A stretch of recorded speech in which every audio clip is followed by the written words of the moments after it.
Et bonjour à tous et bienvenue sur Domotech. Aujourd'hui, un petit tuto sur le plugin et sur le module RFXcom. Moi, c'est ce qui gère la plupart de mes modules dans mon installation. Donc, on va en faire un petit peu le tour. Tout d'abord, RFXcom, qu'est-ce que c'est? C'est un module qui gère tous les modules qui fonctionnent en radiofréquence et plus précisément le 433 MHz. Donc, il gère beaucoup de modules nativement. Donc là, sur la documentation JDOM, on voit tous les modules qui sont gérés. Je vais vous mettre le lien dans la description pour voir tous les modules qui sont gérés nativement. Mais moi, il n'y a aucun de mes modules qui fait partie de cette liste. Mais j'ai quand même réussi à l'utiliser. Je vais vous montrer ça plus tard. Il suffit tout simplement de flasher en 1 minute. Et là, vous pouvez gérer tous les modules 433 MHz. Et je vous montrerai comment les intégrer au sein de votre installation. Tout d'abord, pour ceux qui sont encore novices en la matière et en JDOM, je vais vous montrer d'abord comment on installe ce plugin. Vous allez dans Plugin, Gestion des plugins, et là, vous avez tous les plugins que vous avez. Vous avez un market où vous pouvez acheter tous vos plugins ou même en télécharger gratuitement. Là, vous faites une petite recherche rapide. Vous tapez RFXcom.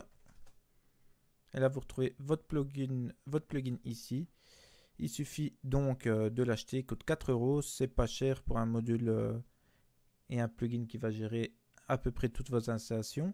Donc là, vous l'installez en stable si vous voulez le plugin stable, en bêta si vous voulez tester les nouvelles fonctionnalités avant tout le monde. Une fois que vous avez installé votre plugin, vous le recherchez dans votre liste. Voilà. Là, vous devez lancer toutes les dépendances. Une fois que tout est au vert et c'est noté OK, vous redémarrez également le démon. Et une fois que tout est OK, il suffit simplement choisir le port où vous avez connecté votre RFXcom. Vous pouvez vous mettre en auto si vous ne savez pas c'est lequel. Moi, il est directement détecté par mon Raspberry Pi, donc là, j'ai choisi celui-là. Tout ça ici, je n'y ai pas touché. Et voilà, on est prêt à commencer à intégrer vos plugins.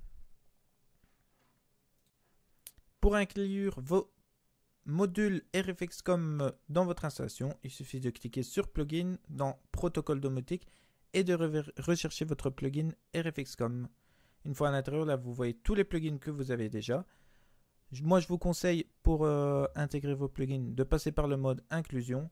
Là, il va directement voir quel matériel vous utilisez et que vous essayez d'inclure. S'il fait partie des marques qui sont gérées par le plugin RFXcom de JDOM, il va directement créer toutes les commandes faites pour ce plugin. Pour vérifier si votre module est bien compatible avec le plugin RFXcom, vous pouvez cliquer sur Ajouter. Et là, vous trouvez toute la liste des modules compatibles avec celui-là. Donc vous voyez qu'il y a déjà un bon nombre qui sont disponibles nativement.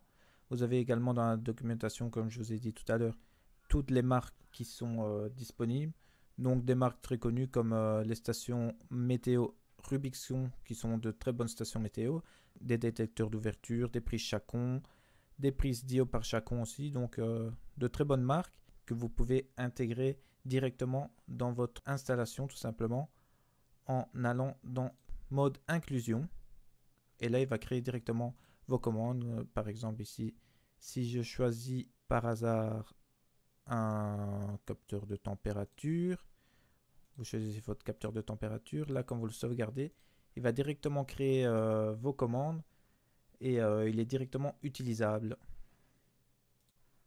C'est bien beau tout ça, mais là on a une liste très restreinte et moi j'avais déjà beaucoup de modules qui fonctionnaient en 433 MHz avant de passer sous JDOM, donc je voulais pas ne pas les utiliser.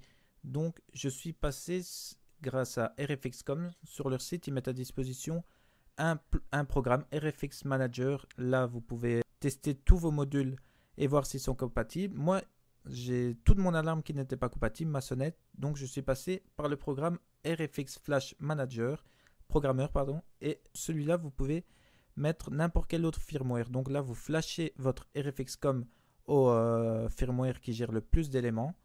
Donc moi, je suis passé sur le Pro XL1 ou le Pro 2, je ne m'en rappelle plus. Je vous mettrai ça en description. Et là, tous les plugins sont disponible. Je vais vous montrer un petit tuto là-dessus tout de suite. Les deux programmes téléchargés, on commence par se rendre sur le programme RFX Manager. De là, on va pouvoir voir tous les modules qui sont déjà compatibles avec le RFX.com sans le flasher. Donc avant tout, il suffit de se connecter. Vous choisissez le port USB adéquat.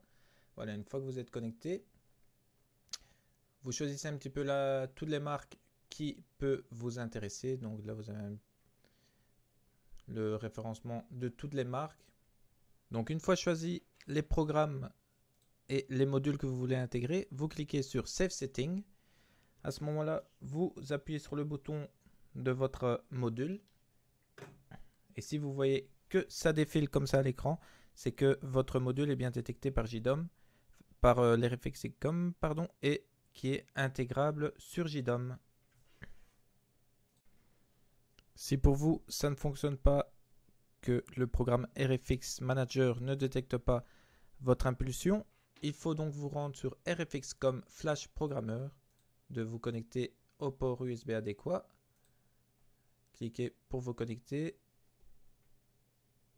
Une fois qu'il a trouvé le RFX.com, vous choisissez OpenXFile. Et là, à ce moment-là, il vous demande de choisir le fichier pour le flash. Je vais vous mettre le fichier en description. Une fois flashé, vous pouvez retourner sur votre RFX.com. Et là, normalement, il devrait détecter n'importe quel module, même ceux qui ne sont pas compatibles nativement. Une fois cette manipulation faite, on peut retourner sur JDOM. Avant toute chose, si vous aviez installé l'RFX.com sur votre JDOM et que vous l'avez entre-temps branché à votre PC, n'oubliez pas de retourner dans Protocole domotique, RFX.com. Dans les paramètres, normalement, le démon c'est désactivé, il faut juste le redémarrer. Et une fois que tout repasse en vert, on peut continuer le tuto. Voilà, tout est de nouveau en vert. Donc là, ce qu'on va faire, c'est qu'on va intégrer cette petite télécommande que je viens de vous montrer. Donc ce que je vais faire, c'est que je vais aller en mode inclusion. Je vais appuyer sur mon bouton. Vous voyez là, JDOM a directement détecté mon module. Nouveau module inclus. À ce moment-là, il va directement sur la page du module. Là, je vais appeler mon module télécommande bouton 1. Comme ça, on s'y retrouve. On va le mettre dans le bureau pour avoir plus facile à s'y retrouver. C'est de l'automatisme. On sauvegarde. Et là, vous voyez, ça vous a créé les commandes. Une fois ces commandes créées, il faut savoir les étudier. Donc là, on va faire afficher, afficher, afficher. On sauvegarde. On va sur notre dashboard sur l'écran bureau qu'on a choisi. Et là, on regarde un petit peu. On a Pulse qui est à 299, le signal à 7. Et on va appuyer sur notre bouton. Et là, on voit que lorsqu'on appuie sur notre bouton, le pulse passe à 300. Donc, on sait que pour activer le bouton, le pulse doit passer de 299 à 300. Donc, si on veut créer un scénario avec cette petite télécommande là, on sait bien qu'on devra agir sur le pulse. Donc, ce que je vais faire maintenant, c'est créer deux autres boutons et mettre tout ça en situation. Parce que là, c'est pas très clair. C'est un petit peu compliqué, ça a l'air, mais c'est assez simple. Donc, ce que je vais faire, c'est que je vais repartir en mode inclusion. Je vais appuyer sur mon deuxième bouton. Voilà, nouveau module de détecté.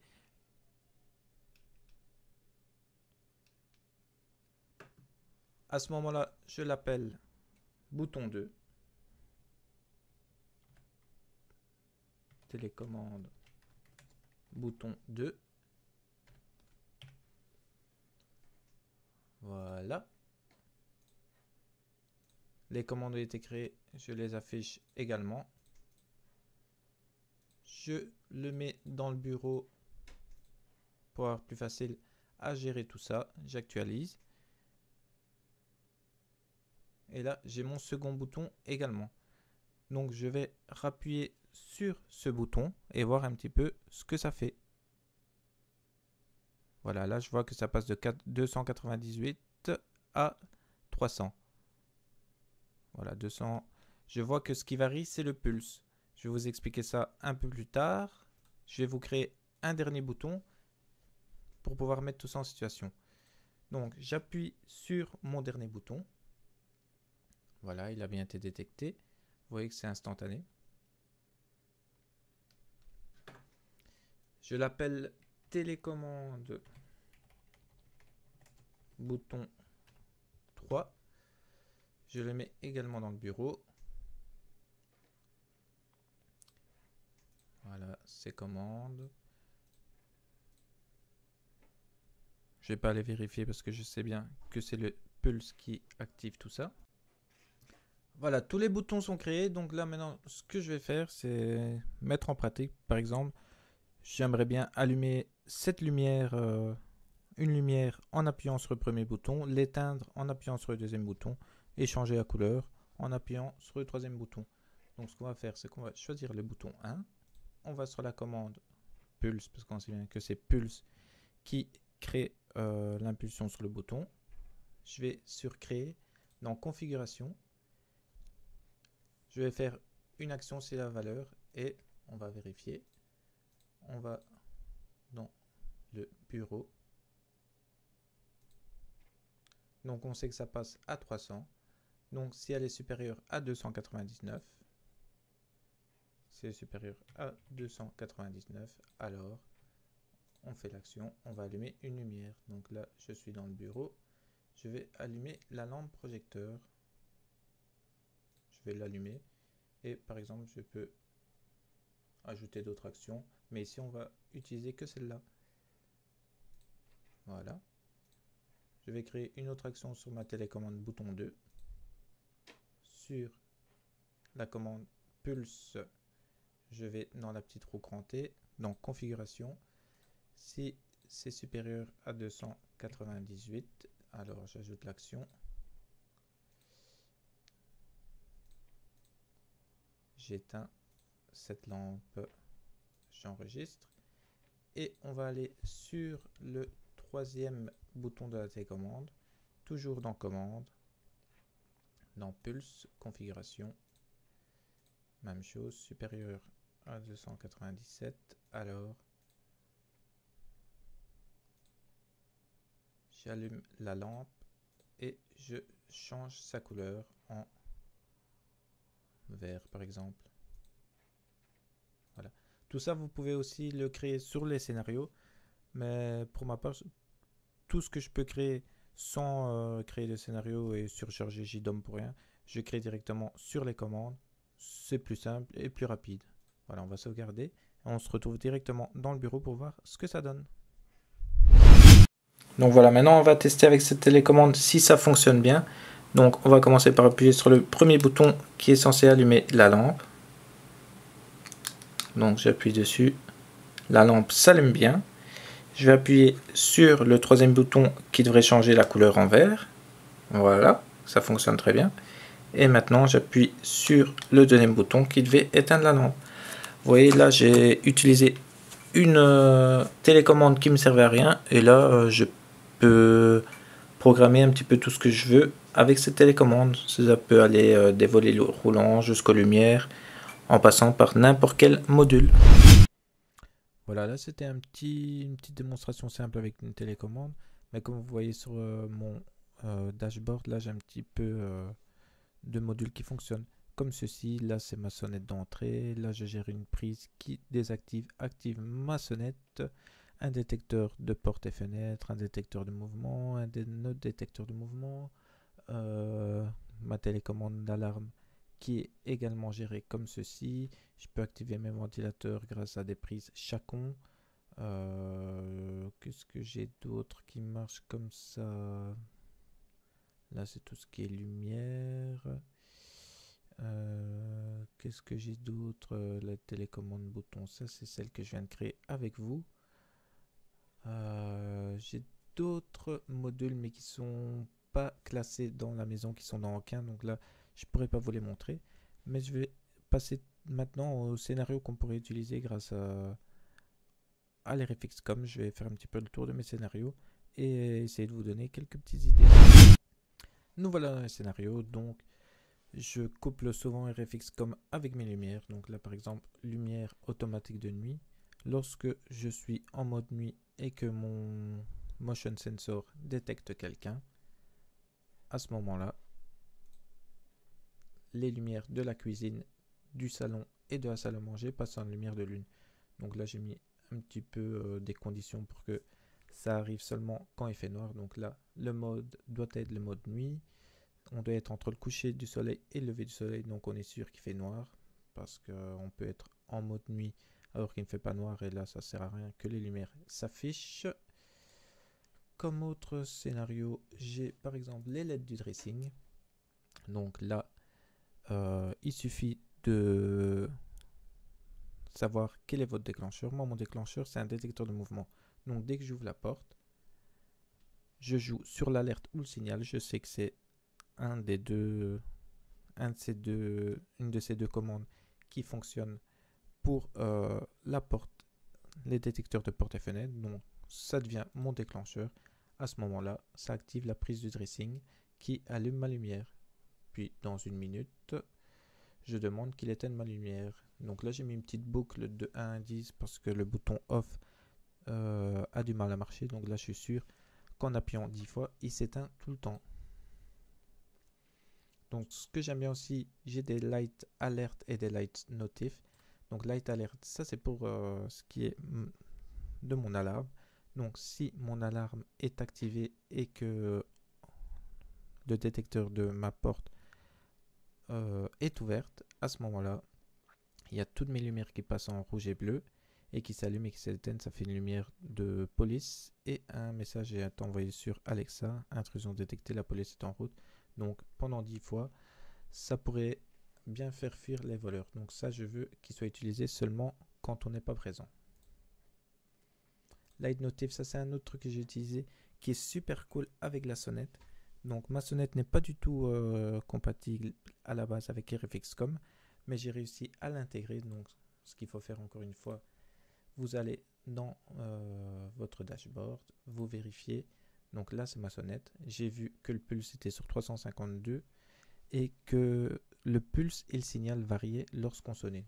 Donc tout ce que j'ai fait simplement, c'est ici, pour être sûr, comme déclencheur, j'ai mis tous mes 3 commandes. À ce moment-là, dès qu'on sonne chez moi, lorsqu'on est en mode nuit ou que la sonnette n'est pas activée, il y a mes lumières qui clignotent et Alexa me dit que quelqu'un sonne à la porte dans mon bureau et dans mon salon.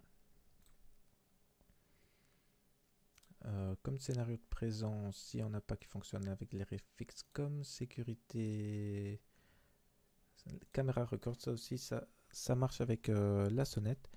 Donc, lorsqu'on est en mode absent et que il y a un détecteur de mouvement, ma caméra enregistre. Donc un scénario tout simple.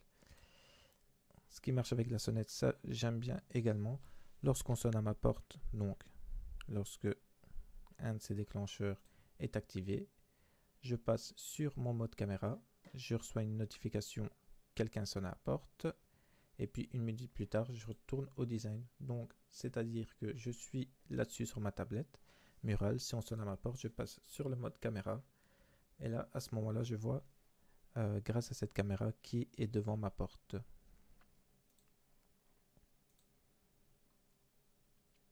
J'ai également sonnette caméra record. Ça c'est quand quelqu'un sonne à ma porte. Ça prend quelques clichés. Donc là je retourne ici pour vous montrer.